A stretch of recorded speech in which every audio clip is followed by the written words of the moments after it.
Welcome everybody to a late summer episode of the KAMAD vlog. I've got my room situated a little bit.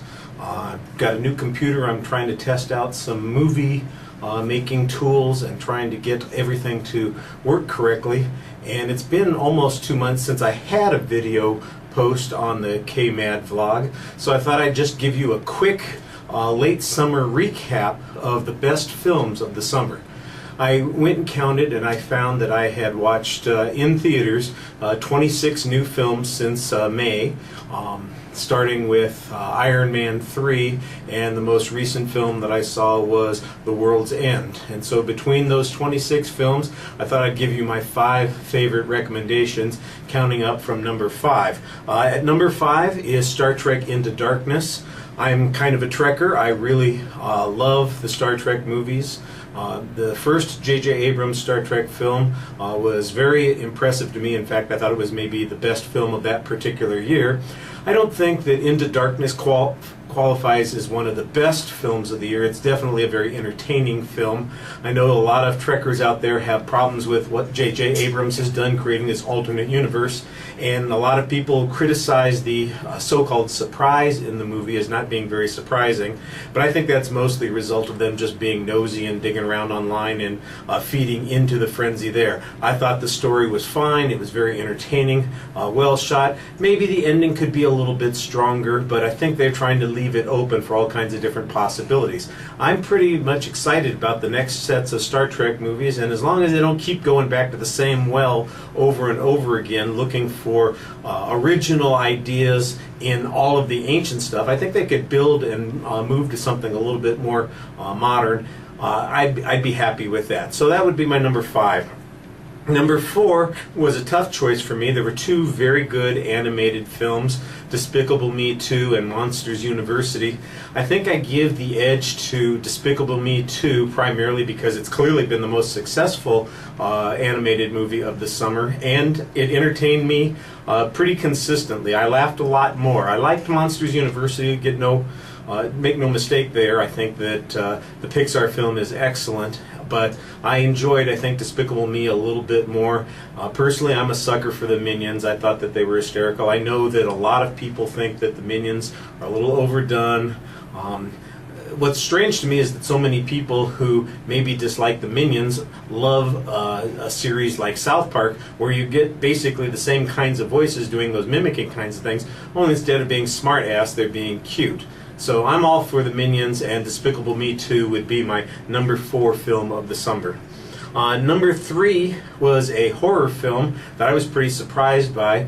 It doesn't break any new ground. It's not really dramatically different, except that it's executed really, really well, and that's The Conjuring. I thought it was a pretty straightforward haunted house movie. It's got a little bit of an exorcism twist that it puts in at the end. The only place where I felt that it went slightly off the rails was when they started adding the CGI effects in those exorcism scenes, and there's a whole sequence with a lot of birds appearing that seemed to me to be overdone. But everything else I thought was very well done. It was very effective at building suspense, getting the most out of the tension that it built up. The actors were excellent. I liked the family, and I especially liked the 2 psychic investigators that we got a good backstory for. And all you need are little kids, creeped out dogs, and a scary ass doll, and you've got a pretty good start. Now, if you can make that work, then you've got a good film going for you, and they make this work really well. I was very happy with it. I love horror films. I love the ones that build suspense, and I thought that this one worked really effectively. My second movie, my number 2 movie on the list, is not necessarily the best movie, and in fact it may not be as good as some of the other films I mentioned, but it's the one I enjoyed the most. It's one I saw yesterday. It's The World's End, which comes from Edgar Wright and Simon Pegg, and it features Simon Pegg and Nick Frost. It sometimes is referred to as the 3rd part of the Cornetto trilogy, although that's kind of an interesting way of connecting the 3 movies, Shaun of the Dead, Hot Fuzz, and The World's End. Look, I liked both of the other films quite a bit. I laughed at them consistently. I still think they're very funny, but I laughed harder, longer, and more frequently in The World's End than I did in other movies this summer, and in fact in the last 2 or 3 years. I'm still chuckling about it. There's a lot of jokes that I think I missed because the audience was laughing so hard as well. So I look forward to revisiting it. It just entertained the heck out of me, and so I have no problem with recommending The World's End. I'm a teetotaler. I don't think you have to be a drunk or a pot smoker to enjoy this movie. Unlike maybe This Is the End, which happened earlier in the summer, similar kind of theme. I think you would appreciate that movie a lot more if you were a party-hardy type. This one was a much more straightforward story, at least until the third act, when it goes off the rails and is hysterical. So I like that.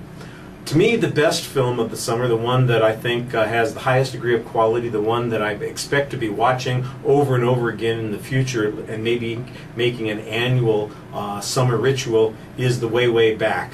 It's a small, independent film. It's a coming-of-age story. It's very well told. There's some excellent characters in it, and it features the amazing Sam Rockwell. I'm a big fan of Sam Rockwell's. I've loved him in a dozen films that I can think of off of the top of my head. I think he's an underrated actor. I did see a couple of sites where they say he's really doing his Sam Rockwell thing, and they thought maybe that was a little bit tired. I didn't get that impression. I thought he held it pretty much in check. I mean, the dialogue is written that way, and he delivers it that way, but that's pretty much the character that he's playing, and I thought he played it very well. I enjoyed it immensely, and I thought that the part really calls for him to be effective. The kid in the story is also excellent. I think that people should give him some notice and pay attention to his future, and all of the supporting characters, Allison Janney, Steve Carell, Toni Collette, they're all really, really solid in the movie. So that would be my highest recommendation for the summer. So if you haven't seen any of those movies, try and find some of them while they're still in theaters. Go out and enjoy your last weekend or two here before the summer is completely over. Next weekend, of course, football starts, and so maybe you aren't going to have time to see a movie. This is a good time to catch up. Well, thanks very much for tuning in for this shortened episode, and I hope that I'll see you sometime in the lobby on our way out of a really good movie. Bye.